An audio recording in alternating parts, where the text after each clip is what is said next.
So I don't know why he'd be smiling if he wasn't here when Santa Claus came. There could be a lot of explanations for that, Alan.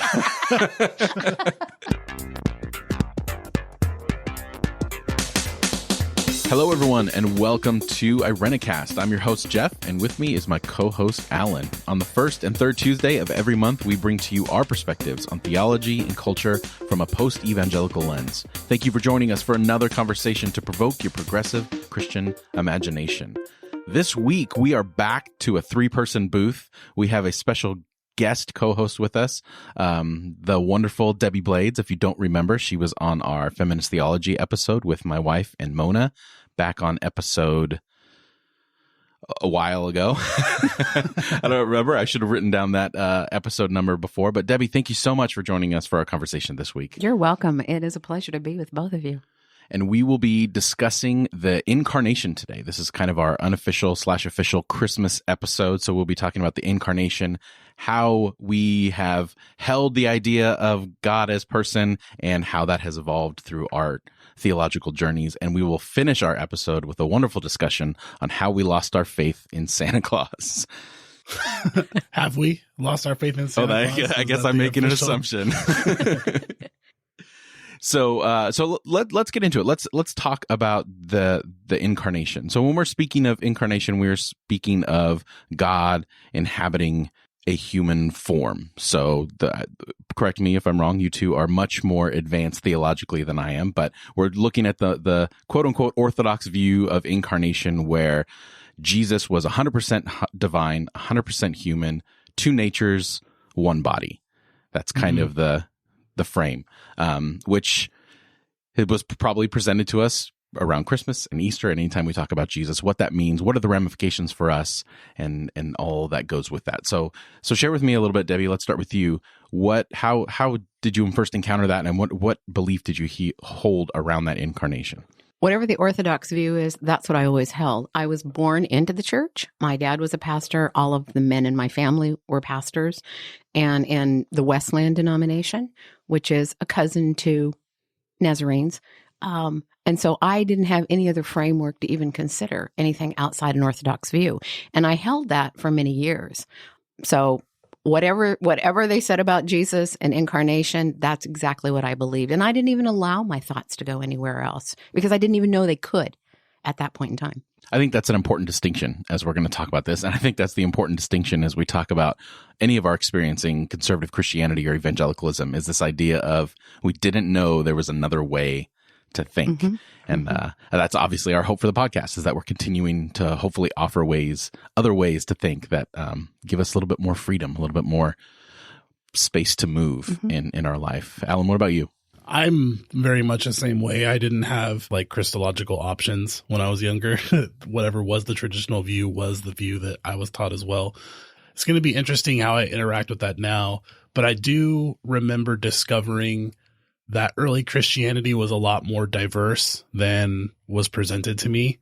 We have a lot of the texts of the winners, of people who won out theological and political arguments, but like the ideas of what you call like Chalcedonian Christianity, the stuff that Debbie was referring to, that we've kind of inherited and that Presbyterians follow. And what that teaches is that, there's one person, two natures, fully God, fully human. That was settled around, 450 ACE.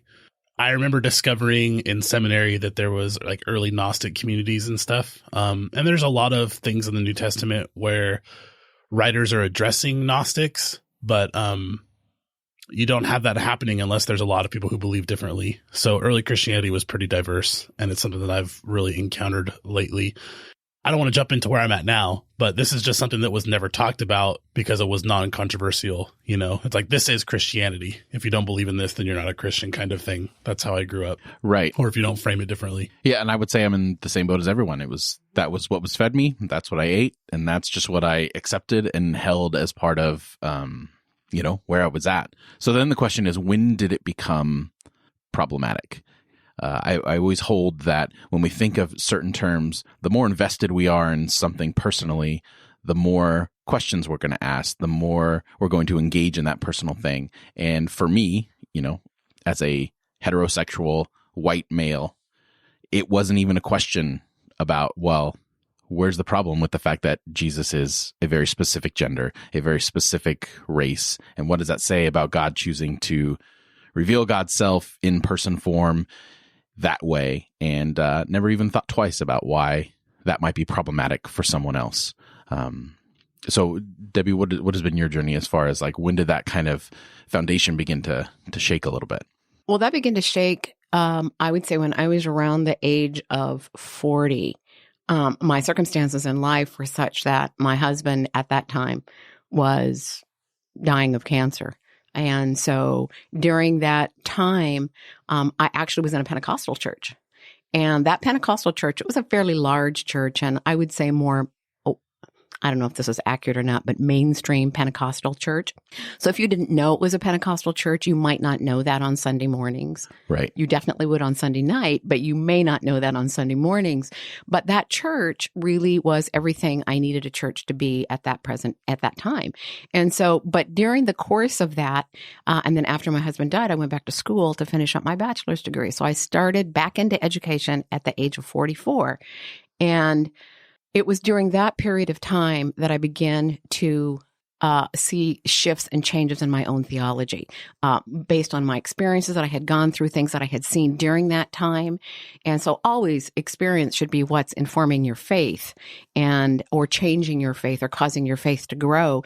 And it was right during that time. And especially then I started taking some feminist courses. And then that, although I had a really difficult time transferring that to faith, I could do it in the secular world and culture, but it was much more difficult to make that leap into the faith community. That took about another year to do that.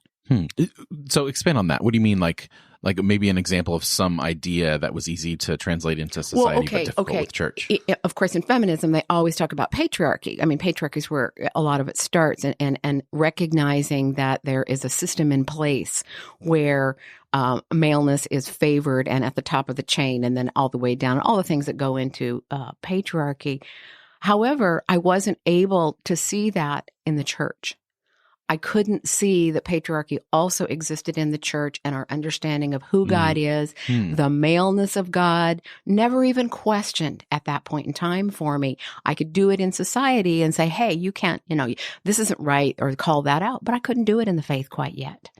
However, in the midst of it, I felt called to seminary to go study theology, which at that point in time in my life, I didn't even really know what the word meant, but I knew I was being called, of course, being in a Pentecostal church, that spirit stuff. I know I'm going because I know that's the Spirit telling me this. And so it was really quite remarkable how that all happened. And when I got to seminary, that's when it really, to start my bachelor's. I mean, I finished up my bachelor's at WSU, and then I went into my master's at Garrett. And that's when things really began to shift, because one of my first professors was a liberation theologian who had come from Argentina. She took the theological chair at the seminary, Dr. Nancy Bedford. She had a huge impact on how I began to shift how I thought about everything. Very painful process, but very rewarding process. I think we've echoed that for so many episodes, the pain in the process. Wrenching. Yeah, the reward is great too. I was just thinking over like my own ideas about incarnation. In this conversation, I'm probably going to come off as I made a joke earlier before we started recording that I'll be the conservative heel. And I think that that's probably where it'll end up. But I'll try to be less heelish than normal, I guess. I do have one moment that like I had a really, really big kind of crisis for the incarnation in high school. Even though I was like, I've always had a very real and present, like mystical relationship with God, since I was young. And so belief has never been hard for me, but like, I remember reading, Ralph Waldo Emerson, and then there's a line about Jesus not being an artist, like didn't sculpt or didn't do certain things. So how can he be representative of humanity? I don't know. I think it's the Selected Essays of Ralph Waldo Emerson. This is just coming back to me right now. And I actually went to my youth pastor and I was like, oh my God, like, how can Jesus represent all of humanity if he didn't participate in all this stuff?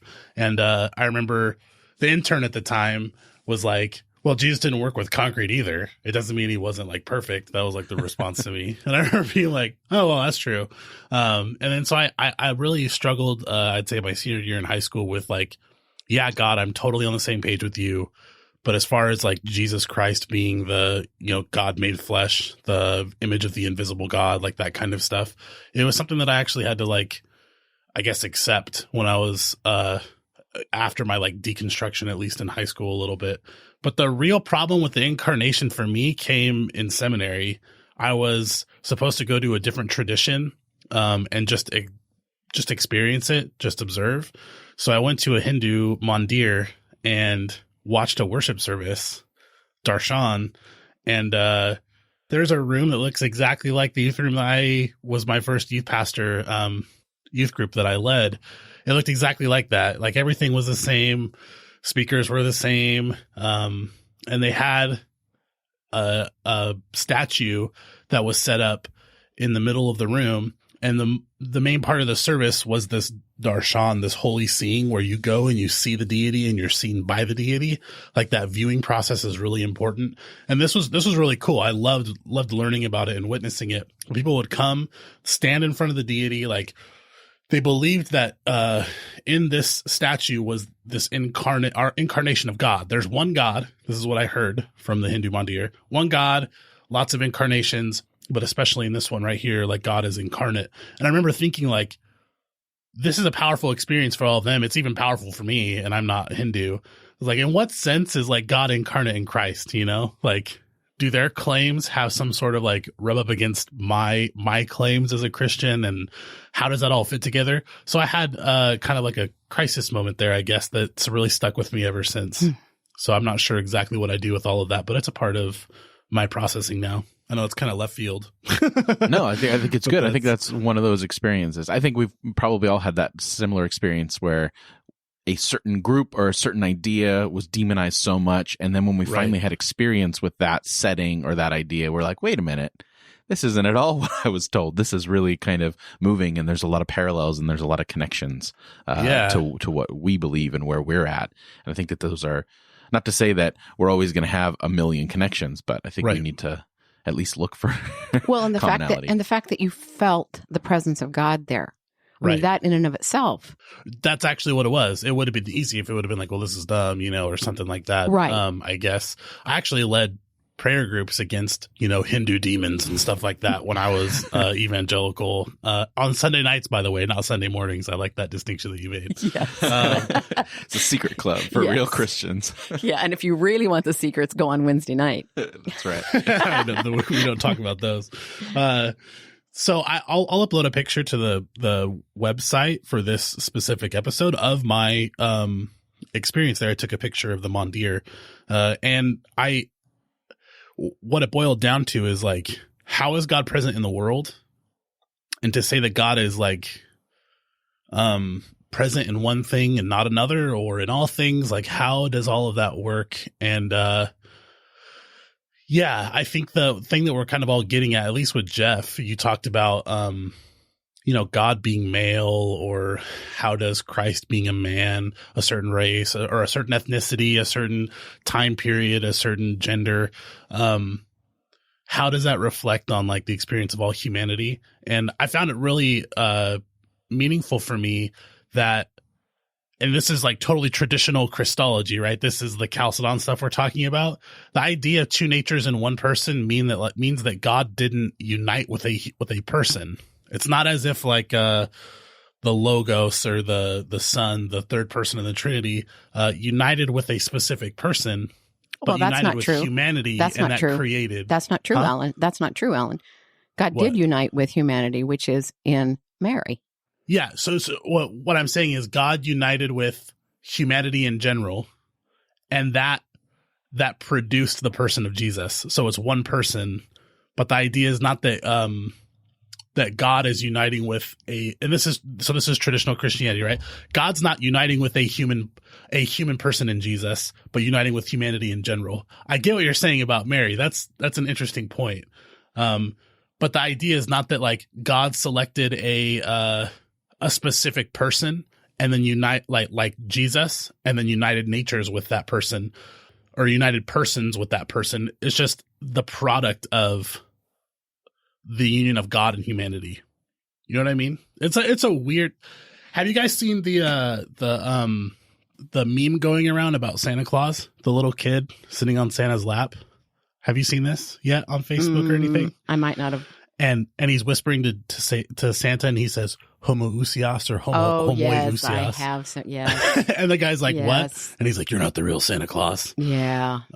That's the traditional debate is that is Jesus the union of two similar substances or like, you know, personhood and substance, and how does all of that work? I just find it interesting that like what we really get caught up on is the scandal of particularity. And that's what we're talking about. It's kind of scandalous to think that God in Jesus would be a specific person at a specific time. That's scandalous, right? Mm-hmm. That's offensive. Well, so what do we do? So what do we do with that, and how do we celebrate that now? And what does that mean for God to become incarnate? What does that mean for Jesus to be embodied in a human body? What does that mean? When I started my doctorate, I was missing some credits because my master's was not a doctor. I mean, it was not a ministry degree, so I was missing some credits. So I had to make up 6 bridging work between the two. And I went to San Francisco Theological Seminary, Presbyterian Seminary, and I picked up 5. I was trying to do 6 in 1 quarter. Well, wow. Yeah. Well, I could only do 5, and one of them was Greek. So I was really, really under the gun. But one of the classes I took was a postcolonial theological class.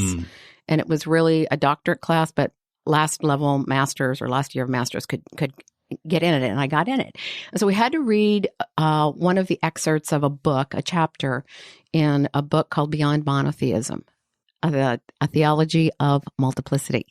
And one of the quotes, she had us pull out one of the quotes and everyone tell why that quote was important. And this quote really grabbed me. And the whole book is really about trying to start the story again, that our thinking has become so frozen in ice that there needs to be some thawing, and we need to be able to have permeable boundaries. And so this quote I pulled out, although I really couldn't grasp everything at that point in time, this quote for me was amazing and really, really struck chords in me, and I couldn't really figure out why. But the quote went like this, and this was kind of what began my broadening of my theological understanding of incarnation and how God appears, or how Jesus appears to us in human form. And so this is what the quote said. This, and she's talking about her theological formulations, means that whatever human beings strive to call truth is inaccessible to human life except fleshed in the folds of language, culture, and interpretation. Whatever human beings strive to call truth is inaccessible to human form except fleshed in the folds of language, culture, and interpretation. So over the years, I've wrestled with that, and I've wrestled with reading parts of the book, going back, trying to incorporate it into my own thinking. Theological movement is not an easy task. It happens very slow and very painstakingly so, with lots of ups and downs and discarding and kind of sorting and winnowing, if you will, of what works and what seems authentic to you. What can you validate according to Scripture? Is there things you can validate there and say, well, yes, this is what Scripture says. But if I turn it and look from a postcolonial view or from a feminist view or from any other views other than orthodoxy, can I still see it? And if the answer is yes, well, then I know I have room to move. Yeah, it's not as if even the tradition about Jesus or everything that we're doing comes to us like a stork that drops off a baby in our lap and we just receive it, right? Like everything is infleshed in culture and language and needs to be deconstructed. And I totally get that. And our incarnation is probably a part of, has all of those as well. Yes. But that's the problem, is that it is presented too many times as something that's dropped in our lap, and this is what you accept, and this is where you're supposed to go. So that journey of, because even the idea of culture is used as a negative on a certain side of the spectrum. Well, no, that you have to be counterculture, and just because the culture is going this way, we need to move this way. And there's always a reason why you just accept the quote unquote gift that you've been given, and you just hold on to it. Well, but there's also, and as I was, thinking about what I wanted to talk about today, one of the things that kept coming back to me was, because there's another article that had a huge impact on me. And when I had the group, all of the women had to read this article because it goes to the core of who we are as Christians, which is the doctrine of authority of Scripture. And when authority of Scripture becomes so fossilized that there is no allowance for movement in it, and you begin to recognize that authority of Scripture is bound up in what we call special hermeneutics that only apply to the Bible. We can't, and so we don't apply a special hermeneutics to most things in literature, any of the other disciplines. We apply what they call a general hermeneutics, because you can look at cultural context, you can look at what was going on in history, but that is not allowed in the Bible. And in doing so, we create a way of reading the Bible that is not timeless, it's time bound. And it becomes calcified because you cannot apply everything that goes on today with an overlay of what went on 2,000 years ago. Not to mention that was, as you stated earlier, Alan, with all of the formulations, you have a Greek philosophical ideology being overlaid right onto Christianity. And we still have remnants of it today because it's never been allowed to change. That's heresy to go against it. Just like the homoousia arguments and all of and the Nestorian and all of that. Theotokos, you can go there too. All of those were all Greek ideology and ways of worldviews that were being imprinted and stamped on everything.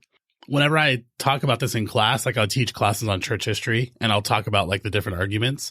It's almost like so foreign to our experience that it like doesn't even matter. Like, why would people argue over whether the natures are mixed or unmixed? you know what I mean? Which was a Greek understanding. It mattered to the Greeks. Mm-hmm. But if it doesn't matter to us, then how do we interpret today? How do we make that relevant? So how do you make Jesus? How do you make incarnation something that people can hold on to today?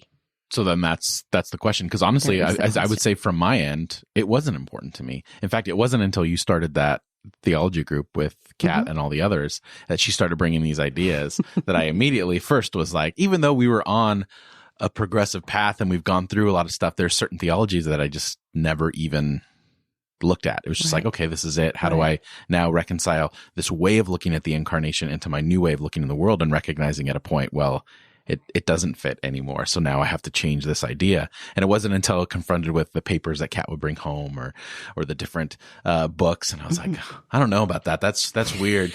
It makes me feel a little uncomfortable and really having to process it. And then that next phase, because at that point, I assumed that I was done in church ministry. I wasn't going to go to seminary and I wasn't sure what I was going to do. But when I got back into a teaching situation in a church in a new context, that's for me always when a new idea really solidifies, when I have a chance to communicate it, when I have a chance to encounter people with it. And, it's really only recently that this idea of the incarnation for me that I've even begun to realize that, wow, there's not a lot of differing opinions. And for a while, I mean, there are a lot of differing opinions. And for a while, I was looking to the same books, right? And then I recognized, oh, this is an old white guy. This is an old white guy. Oh, man, my bookshelf. Of course, I'm not getting any other options. No, you're not getting any views. Exactly. Echo chamber. Right. Echo chamber. Right. Yeah, if you're not reading any kind of feminist work, feminist theological work, or postcolonial work, and you're not reading women in there, and they're the authors, not men are authors, then you're missing the boat. Because they are because of their experiences and really trapped under colonizing Christianity. And so when you begin to read from the underside there, you your positions do begin to change because of what you're being exposed to. So if I may, I want to go back a little bit to something what you said, Debbie, and then we can respond to it, because I think this is interesting. Because in my upbringing, when you talked about Catholicism, because I was a similar Pentecostal, I'm pretty sure we were in the same denomination. And, Catholicism for majority of my time was, flat out viewed as a cult, and then particularly around the idea of saints and Mary. And you mentioned Mary earlier, and I think this might be foreign for a lot of evangelicals, but what view of incarnation and how does Mary connect with that idea for you? Well, you have to look at the fact that Jesus... Well, okay, let me go back.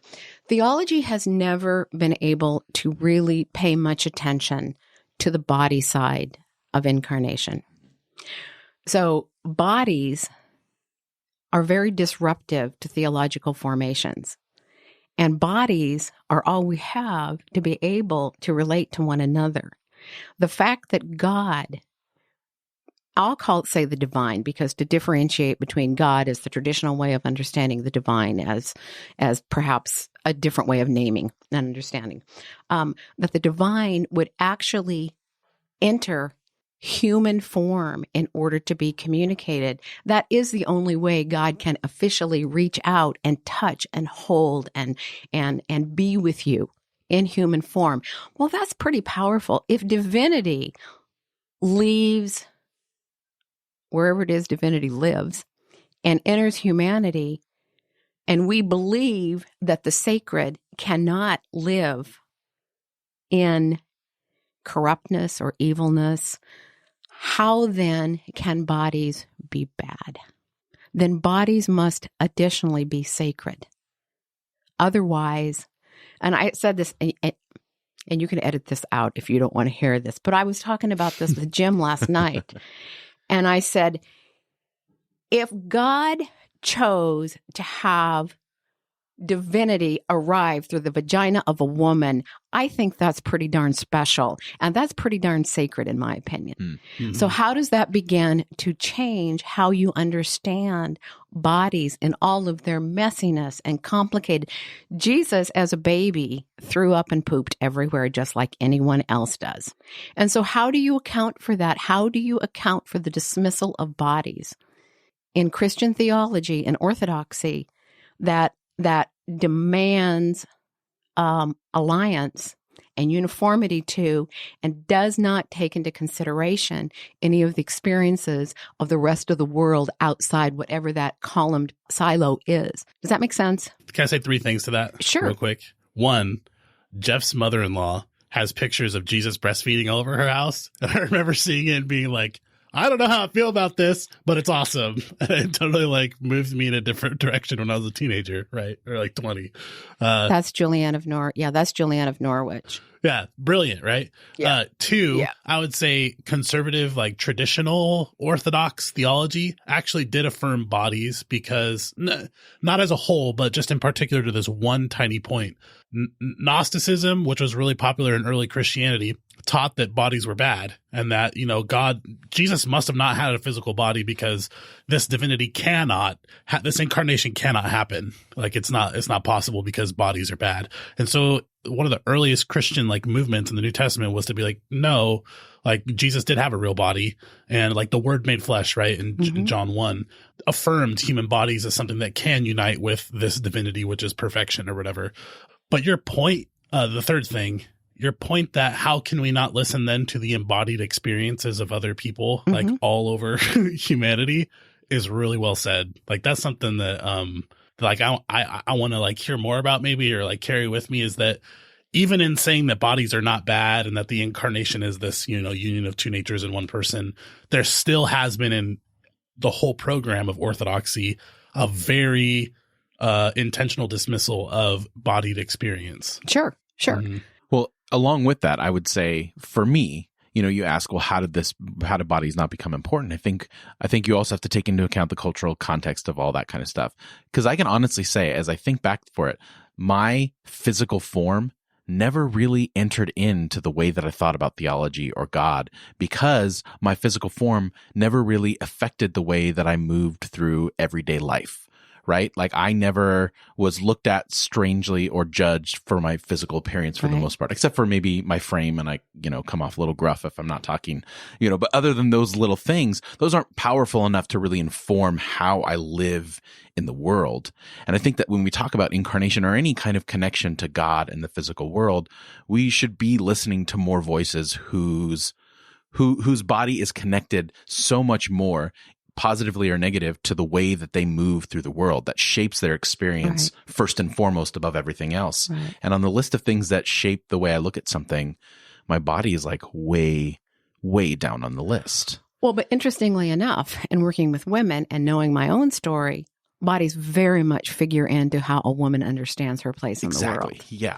And so many women in the group, and including myself, the body image, the shaming, the Orthodox view that the bodies are, especially women's bodies, are not to be touched, that somehow you are dirty, that somehow you are the reason for the fall, which I don't even like to use that word, but yeah, to the fall, just so everybody understands what we're talking about. You got to fall back to your native language. That if you can't even, I know so many women who don't even have any idea what their genitals look like because they're so afraid and have been told how awful that is. But yet on your wedding night, you're supposed to become the most experienced wife in the whole world. Right. And so what that sets women up for, and other people as well, or people who look different. So this whole idea of understanding that the bodies are what God chose to connect with us in our own lives with, how we can dismiss them. But patriarchy, imperial religion, and Christianity is a religion of the empire. We cannot get away from that. We're still doing the same things that were done 2,000 years ago, created under Constantine, sanctioned under Constantine, nationalized. 1,800 years ago. Yeah. Yes, 1,600 years ago. 1,800. That's a long time. That's a long time for nothing to change. Right. Nothing. Wow. Yeah. You mentioned that, and this is an awkward story for me, so I'm gonna share it anyway. Well, I did. So I was watching Orange is the New Black, Netflix television show. And I'm watching through it. I'm fascinated by the way that this, subverts a lot of the way that typical Hollywood or television shows, where all the women have varying degrees of personality, all the nuance you want in a character that you normally women aren't included in. And there's one episode in particular where there's this ongoing conversation between a group of women in the prison about their vagina and which hole does what, and I was thinking, this can't be real. It is real. And I went to Kat and I was like, is this a common thing where there's confusion about your own body? And she's like, oh yeah. And I was like, that literally floored me for weeks, just to show my ignorance of women issues and where I was. And that was also another one of those small little things that really affected the way that I viewed theology. And wow, how much is really there that I'm missing out on because I'm not even opening myself up to people's experiences in the way, because that roadblock or that wall of what I was presented as incarnation being there and having to chisel through that to have those moments. Correct me if I'm wrong. What I hear you saying is that if you're going to take incarnation seriously, you have to take seriously the embodied experiences and what they have to teach theology. Exactly. And not just the white bodies. Right. And not just the able bodies. You have to take all bodies. And you can see that Christianity does not do that by looking around the world at what's going on right now. The refugees, the people that are starving, our inability to seem to be able to do anything, the inability to open up and allow other ways of being church to happen. You see it everywhere, which are nothing more than expressions of inability to recognize the embodied experience of who Jesus is. What we have is a society of empire that locks away bodies that are seeking refuge and stuff. And it becomes a tool, but it becomes a tool. It becomes a tool to further instill or operate under racism, sexism, nationalism. And it's so much in the news right now. And you can see that right now with the race with, what's his name? Roy Moore. You see that. You see where bodies mean nothing. And women's bodies mean double nothing. And you can see that evolving, and Black women's bodies mean even less. So you can just go right down the pyramid of whose bodies are the least looked at. And that can't be. God came for all of us. Jesus came for all of us. He embodied all of us. So I don't have any issues with Jesus being male. Nobody would have paid attention if Jesus was a woman anyway. So you have to look at the context of when that happened. And this is probably just like using some of the text in Isaiah for like confessional purposes or apologetic purposes in the New Testament. But there's like remarks to the idea that Jesus was not remarkable in any sense, like wasn't a foot taller than anyone or this really impressive person, but just like a regular dude. I think that's really interesting. In Isaiah? I think in the New Testament. Oh, in the New Testament. I think they're using Isaiah's speaking about a Messiah or something like that. And they're applying it to their own thing. But I think it's interesting that there's no physical descriptions of Jesus in the New Testament or in the early church. Like there's no there is an evangelical church. I was presented a hyper masculine Jesus every time I turned around to like Wild at Heart and books like that, where I felt, completely inadequate as a person and as a man, because I was like, I don't do any of those things. I'm scared of spiders. I don't like to be outside for very long. Like all those things. And I was just like, but they have this very like masculine description of who Jesus is, and even use it to perpetuate hierarchy and perpetuate oppression for people that don't look like the way that they've described Jesus from really obscure passages or assumptions as far as that's concerned about who Jesus was. That painting of Jesus as a boxer in the ring. Have you seen that? Gosh. Well, Carmen, the champion, the human videos on that thing forever. Yeah. Oh my gosh. That's so great. I think that, and this is probably a side topic to incarnation. It's related though, and we don't have to necessarily tackle it right now, but there's a really large divide in Christianity over like the virgin birth, whether it actually happened or not. Like I would say a lot of scholars that I read and interact with and move around with don't believe that the virgin birth is historical. And it's something that like I'm currently in process with. Like that's what I wrote in my paper for ordination and something I'm thinking through. Mm-hmm. But I can see how like setting aside historical questions and stuff like that, how the idea of a virgin birth would just strengthen the idea that bodies are bad, right? That like Mary's body, if she conceived through normal means, would somehow be like tainted or whatever. At least that's how it's interpreted later. You know, like later early church fathers, people who came hundreds of years after Jesus had came and gone, looked backward and said like, oh yeah, it makes sense that she was a virgin because he would have been like sinful somehow if she had had sex, because sex is sinful and that's of the body. Virgin bodies are important. Things of the body. Things of the body are evil. Things of the mind are great. Right. Maleness that's got the greatness. Women got the evilness. So that's the way it worked out. Bad deal for us. Right. Mm-hmm. So when we talk about incarnation and all that kind of stuff, is the imprint in Genesis chapter 2 of us bearing the image of God, how would you differentiate that would you call that as a type of incarnation, or is Jesus's incarnation or Jesus's indwelling of the divine different somehow than just everyone else? Well, that depends on whether, when you first asked if I wanted to do this, or I would take part in this today, I said to Jim, oh, I can't wait to talk about incarnation. And I'm like, wait a second. He said the incarnation. Can you talk about incarnation, an incarnation, or the incarnation? Right. Are those little articles make a huge difference in what you're saying? But I believe that Jesus can be incarnate in just about anyone or anything. The divine can become apparent and tangible through many, many different ways. And think about on the road to Emmaus, how Jesus becomes visible in the context of breaking bread and having community. So I would say that when we had Gentle Thursday, that definitely that was a very much of an incarnational time, that Jesus definitely was manifest or incarnate among us in the women, in the breaking of the bread, in the stories, and the experiences of telling how God had met us, or how we had been angry, or any of that. So I don't have any issues with trying to, and I'll say, pour divinity into encounters of Christ among varying people. And if you're open to that, if you're open to where the Spirit is taking you and how to show you those things, they become manifest for you.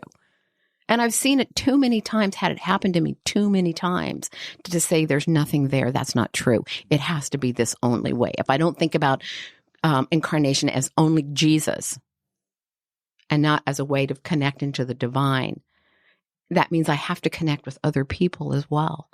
I don't know. It sounds like heresy to me. I think we're totally there. Like, I think there's very few people even listening who would disagree with that. There was a mystic who was considered heretical in like the 1200s who said that in his Christmas Eve sermon that Jesus has to be born in every generation. And like, I loved that. I love that idea that there's like this incarnational thing. That's the word you used. Happening now, not just in the historical person of Jesus, but in so many different like ways and things. But what about like the person of Jesus? Is that even a question for you, or something that's important? No, it's not the person of Jesus as maleness. No, that and the virgin birth. I don't get hung up on the virgin birth. It's not a deal breaker for me. You can't explain that anyway. So it's like, why even try? I guess the question I have is like, is Jesus God?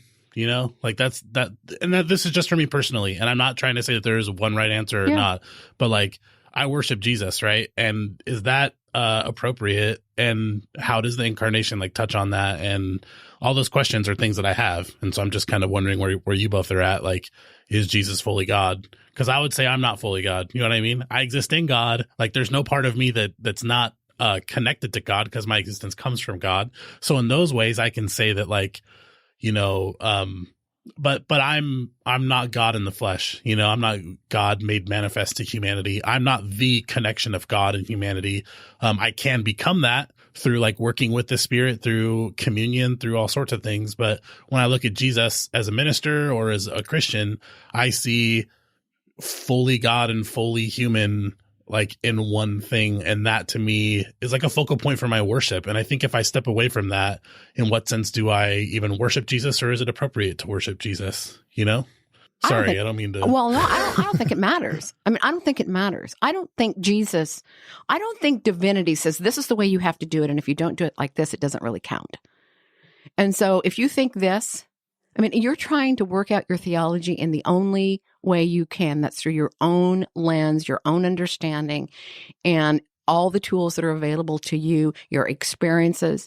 And the formulations that the ones that are just stuck in concrete, I don't know why we think we have to fall within that category and do the what ifs. Why not just experience it and see what happens? If you do it this way, does it change how you understand God? If you don't do it that way, does Jesus seem any less to you? Do you experience Jesus in any other ways other than when you see Jesus only as an incarnational, fully God, fully human? Just so much emphasis Right. on this thinking thing. And you have to have categories to be able to have thought processes. I understand that. But I think theology can be so fluid. I think incarnation can be so fluid. And we try to make it very rigid. It can be water and we make it ice. Yeah, and I'm right now in the moment of everything melting. I would say right now, like, I do encounter Jesus as a spiritual teacher who has really deep wisdom to show that the divine is within all of us. The light is us, in us, and accessible to all people. And like some of the almost like Zoroastrian stuff. Like I have lots of different ways of interacting with Jesus, but what I have to like come to terms with, like worshiping Jesus as God, is something that I've always done. And it's something I'm still doing, and it has meaning for me. Mm-hmm. And is that something that is essential for Christianity? Like I have people in my church, right, who see Jesus as like a spiritual teacher, and that's what it is. And they follow the path, right? So I'm like, you're my brother, you're my sister, you're my sibling, because you and I are both walking this path together of following after the teachings of Jesus. That's awesome. But I feel like for me, there's at least in my thinking, for my own self, this has nothing to do with anyone else, but like there's a categorical difference in my heart between following someone as an enlightened teacher, or the Spirit inspires a person, and the idea of incarnation. Those things are just radically different. It's one thing to say that God spoke through a person or a text or something else like that, and it's another thing to say this person's God, Like those two things to me are like, maybe it doesn't matter. Maybe that distinction doesn't matter at all. But for me, I know in my own worship that it does. And so I'm trying to sort out like, what do you hold on to? What do you not hold on to? That kind of stuff, Well, it's very, very binary. That's a very binary way of thinking. And we can't help it. That's what we've been indoctrinated into with our Western way of thinking, is binary thinking, which creates for us the inability to move beyond either one of those categories. So it isn't, perhaps it isn't an either or, perhaps it's a both and. Right. In other words, that's kind of how it is right now for me. And that's an uncomfortable it is a both place. And. That's yeah. uncomfortable because we all like certainties, and especially when it comes to the divine. We want those, especially Alan. Yeah, especially Alan, because you want to make it to heaven, and so you got to make sure you're doing all the right things to get there. But no, it becomes very binary, and that. I've just been sold a lot of bullshit in my life, Haven't we all? And like, I'm not interested in propagating that and telling people that they need to follow the bullshit. You know what I mean?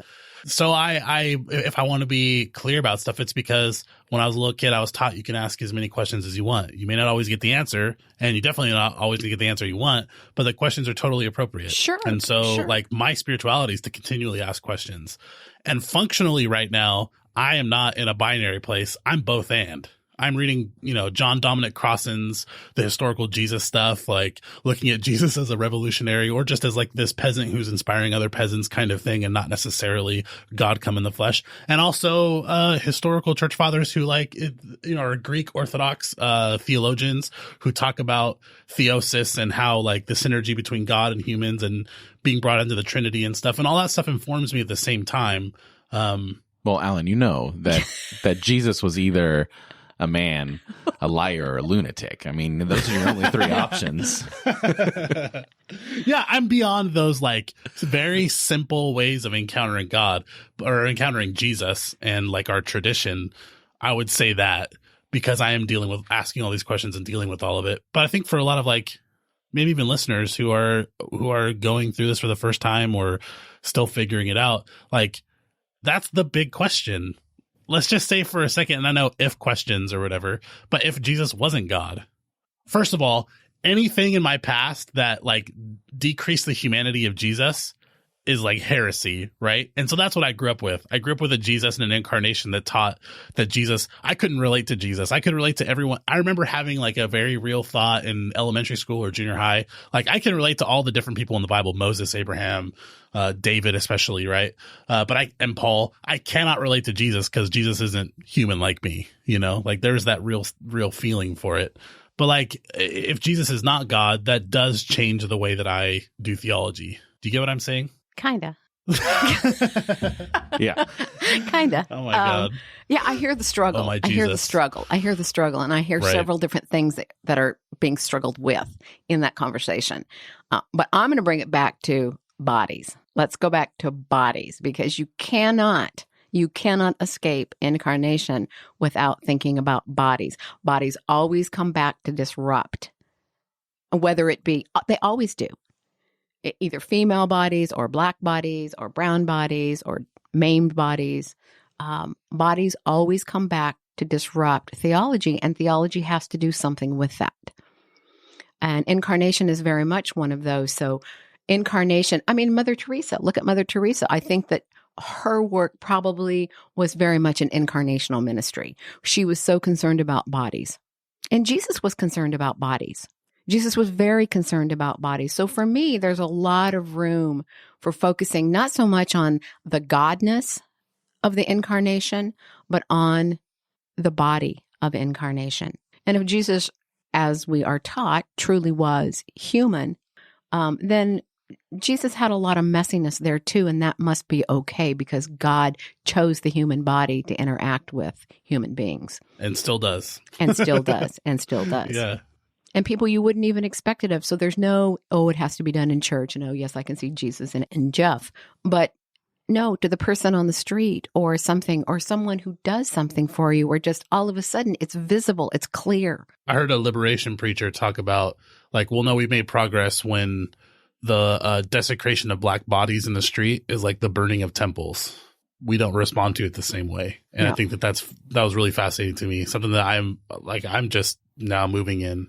Right. And we mentioned this last week, but I think for me, especially, one of the things that makes it difficult to move into that place of holding a body as sacred is this extreme view on how depraved we are or how useless we are without God.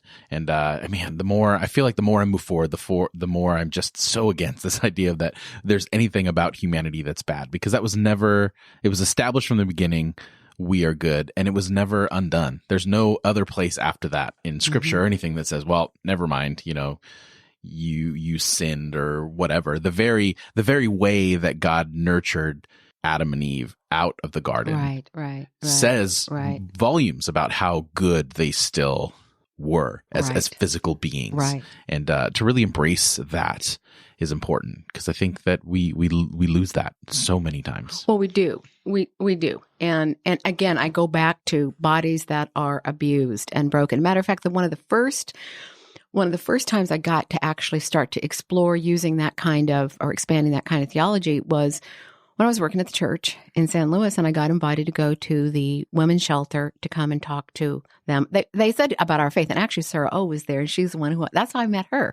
And so I went and talked about atonement because I felt, well, our tenets of faith are no different than the Methodists or the Lutherans, really, or even the evangelical churches. We all hold the same doctrines. So let me talk about something that really affects women who are suffering from domestic violence, and that was atonement. And so I gave a little talk to their staff, and Sarah ended up coming to church because she was so shocked to hear someone who would talk the way I did. It was so outside the prescribed sermons that she had heard or the messages that she had heard. Her dad is a Chinese immigrant pastor, so very conservative. So anyway, she started coming to church, and that's how she came to church. But there was a purpose in me telling you that. Now I've gone down the road and forgotten what that was. But that's appropriate here.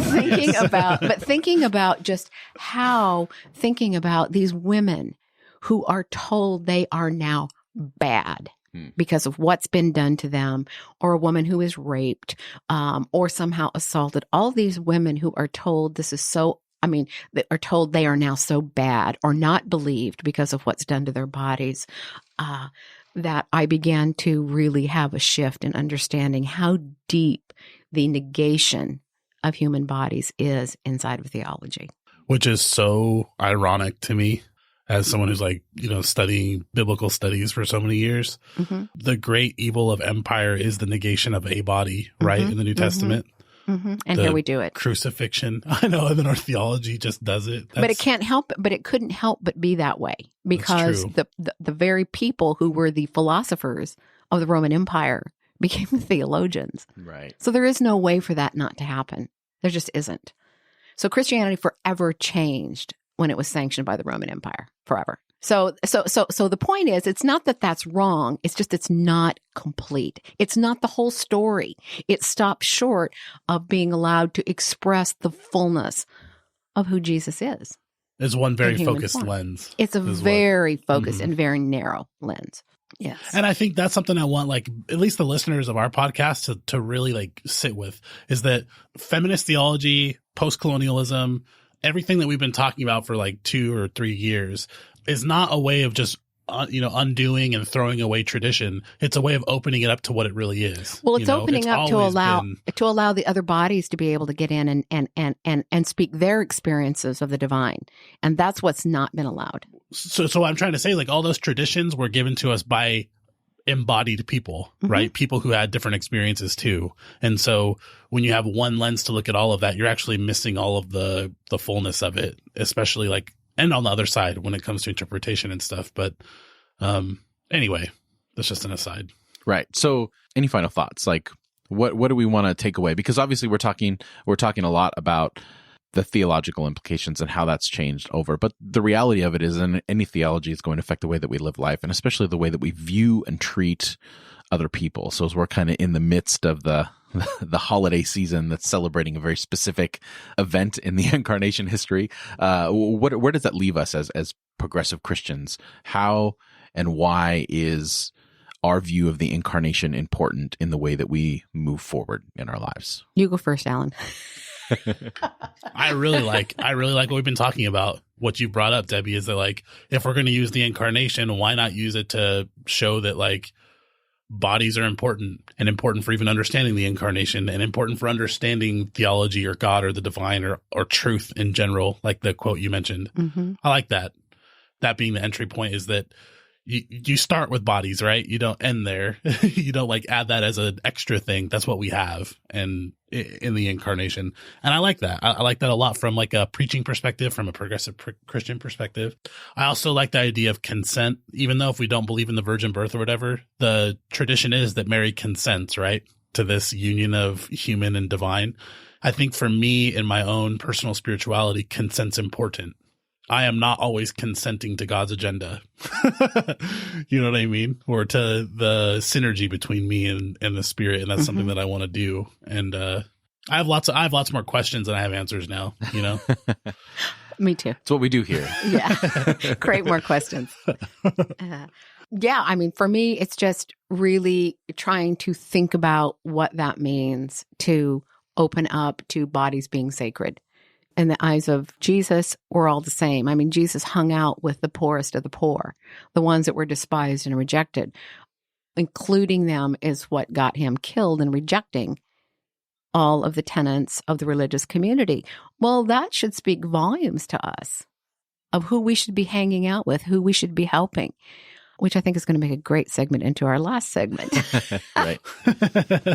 Right. Absolutely. And, I'll just add to all that, ditto, that's how I feel too. Wholeheartedly agree. And I think more than ever, the way that our current American culture is, the idea of bodies and consent and like all of these things are so prevalent and really expressing like where we are and revealing to us this struggle and divide and hopefully transition into something better as we move forward. And the more we have these conversations in every context, in a business context, let alone a spiritual Christian context, like these conversations should be everywhere in new ways and in new places that embody a divine nature that accepts and is open and reflects all experience. All the messinesses of life. Right. I had one of the women in the group wrote a poem about the life of Jesus as a boy. And it was really a beautiful poem. And she talked about, Mary, did Jesus suck his thumb? Mary, did Jesus spit up on your shoulder? All the things that a baby would do and a child and a toddler. And it was really a delightful poem because you don't ever think about Jesus being a child and having dirty diapers or throwing up formula, or not formula, but throwing up milk. And you don't think about that kind of stuff. But yet, if Jesus was human, then Jesus experienced all of that. So those all become very sacred as far as how we understand life itself and the progress of life. For me, that's a really, really beautiful idea to think about Jesus, who is fully God. And however that happens, I don't know. And I don't have to figure that out. And even to articulate it, I don't have to figure it out because it's a mystery. How do you explain that which is unexplainable? Right. Since we only use metaphors to do it anyway. I used to always tell my students, think about Jesus tripping. Think about him throwing up. Wait, like tripping, like falling over or taking drugs? As a teenager. I wasn't sure. Taking drugs. I don't know. But like walking as a teenager and just tripping and falling on his face, like you don't think about. Yeah. All right. Well, let us know what you think. To add your voice to this particular conversation, you can comment in the show notes at IRENCAST.com/108. Also in the show notes, you'll find relevant links and a complete list of all the other ways you can follow, and contact the show. That's IRENCAST.com/108. And we'll include a link to the episode that Debbie was on previously with Kat, my wife, and Mona. And so on the other side of the music, we are going to be we're going to be discussing our experience with Santa Claus.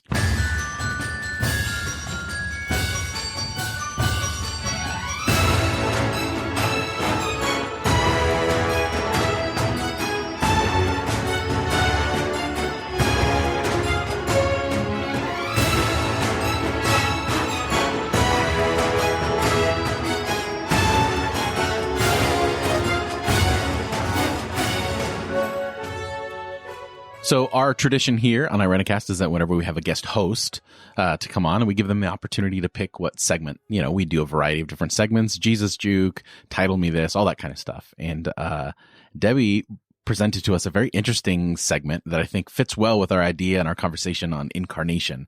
But she posed the question to all of us, when did you stop? Well, I'll let you When did you find out Santa wasn't real? Right. He's not real. And Jeff, you want to start? I don't know. I can't remember a time where I believed that Santa was real. Maybe that's just sad. But my mom was pretty heavy-handed with the whole Santa thing up until even last year. She would sign gifts from Santa.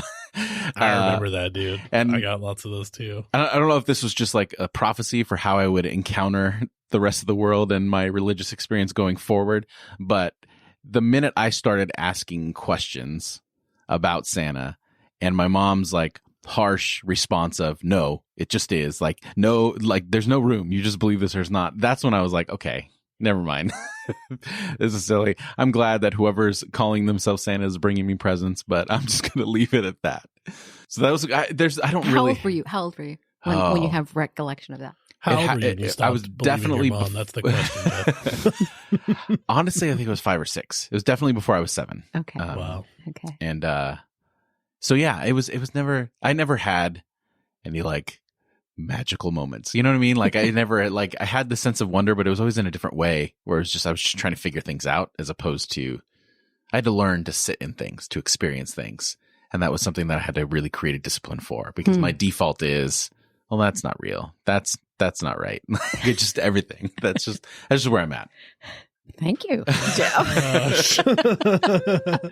I had so many magical moments. You did? Gosh. Okay, well, let's hear. When did you find out? Santa wasn't real? My dad used to we'd go into the backyard and there'd be bikes and stuff. And my dad would point in the sky and be like, can you see it? Can you see the sleigh? We'd be like, yeah, I can see it, even if we can't or not. And really believed in Santa Claus until, I don't know, sometime in elementary school. And my uncle used to always go to take a shower whenever Santa Claus would come, and he would like knock on the wall or the roof or whatever, so it sounded like Santa was here, and we'd all go running outside, and then there'd be presents on the ground and stuff. And there was one year where my uncle, my dad's brother, was smiling too much when he came back from his shower upstairs, like he was drying his hair, like pretending like he was busy or whatever, when he was the one pounding on the wall. And I remember thinking like, he's smiling a little too much, and he missed Santa Claus. So I don't know why he'd be smiling if he wasn't here when Santa Claus came. There could be a lot of explanations for that, Alan.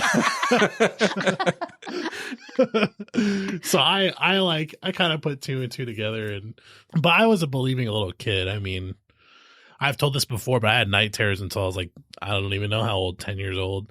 And when I was really little, I used to pray to everything. Jesus, the Tooth Fairy, the Lucky Charms box guy, like literally everybody. And I just needed someone to help me. And Santa Claus was one of them. So. And how old were you when you figured that out? I mean, no, not that, but like right now, 42. How would I figured out that the Lucky Charms guy wasn't real? I don't know. No, just Santa. Santa? I don't know. It's really, really hard for me to place, like maybe 2nd or 3rd grade. I just took a confession from a friend who said he was like 12 or 13, like way too old. He was really embarrassed. Oh, that's great. That's great. He totally believed his parents. Oh, that's so funny. So yeah, I don't know. Maybe like 2nd grade or 3rd grade. I don't really remember. Well, my experience is burned into my memory. Oh, I was 7th grade. I was 7 years old going in. I was in the 2nd grade. And I don't remember magical Santa moments or anything like that. Of course, my dad was a pastor, so those always rested side by side, which is an interesting conversation as well. But I began to figure it out because I can remember distinctly telling my mom, I don't know if there's a Santa or not. And she just said, huh. And she wouldn't answer me anyway or give any indication whether I was thinking right or wrong. And I said, I'm going to put cookies and milk out for Santa tonight. And if Santa's real, Santa will eat the cookies. And if Santa's not real, Santa will not. So when I got up in the morning and went running out there, everything was still there. That's awful, dude. Oh, no. That is so bad. I'm sorry. That's hard. I know it. And oh, my God. That's when I knew Santa wasn't real. And you left your fleece out for the dew, and it didn't come. I did. Wow. And a theological deconstructionist was born. I know it. So, but I got to at least see a little bit different picture when my kids, their dad really put a lot of effort into that and would like make soot footprints leading away from the fireplace and all that kind of stuff. I love that. And I don't remember how old they were, but I'll tell you, I didn't tell them my experiences until they already knew, because that would be everything. But yeah, that was really traumatic. I don't know why my mother did that. That feels very passive aggressive, right? Like, well, how are we going to tell her there's no Santa? Oh, wait. Let's just not do it. It's like, well, here's a totally presented itself. Let's just use it. I know it. Parents' dilemma. Oh, well, we'll go for it. Oh, my gosh. Right. I think I believed in leprechauns longer than Santa because I'm Irish, probably. You leave your shoes out on the fireplace and they put coins in it and stuff. Yeah. Well, I certainly still believe in the magic of cereal mascots. Dust everywhere. Oh, that's probably why I believed in the freaking Lucky Charms guys, because my parents would like on St. Patrick's Day would like leave little flakes of gold dust everywhere and stuff like that. Like there was a leprechaun who came here. That was more exciting than Santa Claus to me. Right. I still hold that superstition. I've said this several times, but if the captain isn't on my box of Captain Crunch, I can't eat the generic stuff. Like there. Oh my gosh! And I don't have any magical thinking, and I know why. It was killed when I was 7 years old. It was murdered. That is the most savage Christmas story I've ever heard. I'm telling sorry. you, isn't that a That's bad worse one? than like your older brother. I think my older brother tried telling me one time, maybe like 1 year, but like that's way worse. Running out there on Christmas morning. Well, oh my gosh. What did you do? Did you still open up presents and stuff? Oh, sure. Oh, yeah. We still had presents and everything, but it was just like, oh, okay. It's mom and dad that get it. Santa's not real. It's like, okay. But Jesus is. So we have the gift of Jesus. So I was like, oh. So, yeah. Well, so the syncretism between, which would have been a good conversation too. The syncretism between Christianity and secular and Santa Claus and secular Christmas is really an interesting. So I think we just picked our next year's Christmas special.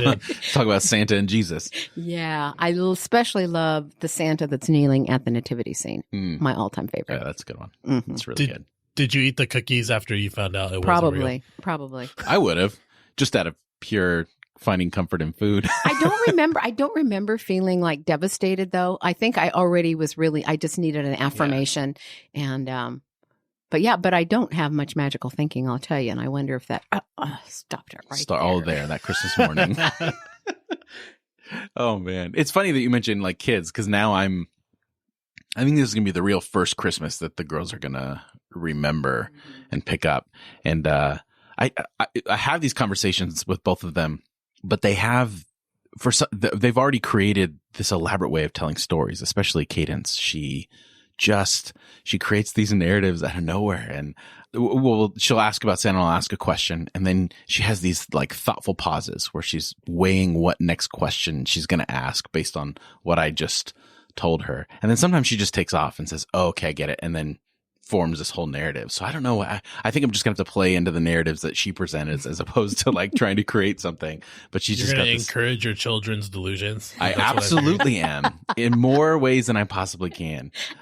We went to go see, if you listen on my other podcast, Divine Cinema, that just posted this last Thursday, we reviewed the movie The Star that just came out in the theater. So it's like an animated movie about the nativity and all the animals, how they helped Jesus get to the manger and all that kind of stuff. And I took the girls with me, and before I had told them that they really want to see Thor Ragnarok. They want to see Thor and Hulk on the screen. A good so Christmas story too. So we went to the movie, and about 10 minutes in, one of my daughters turns to me and says, "When's the Hulk gonna come?" I said, "Oh no, that's not this movie." And then when we left in the car, one of my daughters had this wonderful, like, elaborate story about how, well, if Hulk was there, then the bad guy wouldn't have been able to get there. It's just it was wonderful. Anyway, that's a total side note, but it's kids really changed that whole shape of. Well, they change what you think you're going to do with your children too. Right. You may think you're not going to do this with your children, but then when they get there, they're like, well, of course I'm going to carry on that tradition. I'm not going to break their hearts. Suddenly you're painting footprints on the ground. Right. Yeah, exactly. And taking bites of cookies and drinking milk. Right. And we mentioned this off air, but Alan congratulated me recently on actually dressing up for Halloween, because I haven't done that in years and years. I'm so proud of you, Jeff. And I did this year, and then I have a Christmas sweater for this year. And I can honestly say 100% that's because of my daughters. It's just like, well, I don't want it to be not fun for them, so I'll go ahead and do it. So. You can tolerate things a little bit more. Just a little bit more. Kids. Yeah. I mean, you have to buy into them, but you can certainly join in the experience. Right. Hopefully I'll hold some of my ground, but I doubt it. Well, Merry Christmas, both of you. And thank you, Debbie, so much for coming on. Oh, thank you so much. Awesome It's been great fun. Let's do it again. Yes. Anytime. You're always welcome to come on the show. Okay. Is there anything that we can direct people towards? Do you have anything in the works as far as a public outpouring of your knowledge? No, people can find me on Facebook, and I'll be happy to engage with people there. And not right yet, thinking about what I'm going to do and what I'm going to open up, but that hasn't come yet. We just moved, and so I've had my plate pretty full. All right. Well, the first thing you put out there, we will let people know, because you've had an influence on this show, probably more than you realize. So we appreciate it. You are more than welcome. Alan, what do you have going on? How can people find what you're doing? Two things. If you're in the Roseville area or Northern California, Intersections is meeting again this week. You can find them on Facebook or Meetup and figure out when you can show up. But that's basically a brick and mortar version of the podcast where we just talk about a topic and people are kind of all over the place. There's ex-Seventh-day Adventists. There's people who are atheists, people who are like struggling with different questions. And then we're all just sitting and eating together and drinking and talking. And it's super wonderful. So you can find me there. Also, I'm spearheading a group that is doing education on immigration detention. I found out in my town that there's 165 quote unquote beds under a contract since 2013 for ICE to fill. And so they actively work really hard to make sure that people are in those beds. And so there are people who are detained for 6 months to a year, not because of a crime or anything, just because they're not documented and they're deciding whether or not that they're going to be deported. And so, you know, a father of three gets picked up off of his construction job that he was planned, you know, for Travis Air Force Base. This just happened recently. And he's been serving in a homeless shelter for several years. He, you know, goes to church. He's a big part of his community, has a couple of kids, and they just pick him up and throw him in jail for 6 months to a year. And they don't call it jail, but that's effectively what it is. And they don't have the same, they're not given the same rights as like the general population of this specific detention center that I visited. Anyway, all that to say, I am spearheading a program for educating people about justice issues surrounding this and how to get involved as different types of communities, a lot of communities of faith, but also other communities as well. And this month, we're going to be doing our first presentation and forum. And we're going to see how that goes. Me and a bunch of leaders of this group called Civic in Northern California. So more to come on that in the future. And if you have a community you want me to invite me to, I may be willing to come see you and educate yours. Sounds good. We'll have the information. You can always look at Alan's information. It's all in the show notes.